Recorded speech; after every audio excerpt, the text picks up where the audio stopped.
emergency so na dal hai lai civil ambulance yan driver in ti thu khop ma emergency talk ni min on pura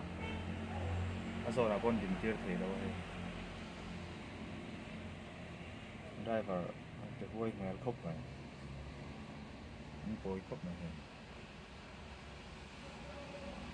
tâm lo po zo zo ang conscious do ni zon chu ngai ne aso na tak lai civil ambulance ding ani hi angi yom khop mai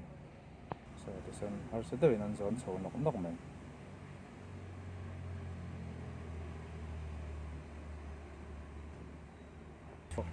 aron suak le a emergency po ni lo hai staff pakata phur suak don nong ta ti hen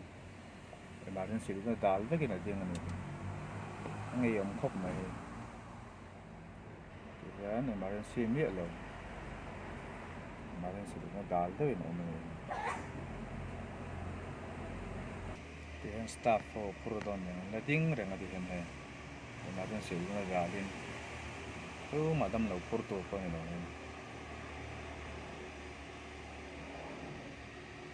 anh ấy khóc mà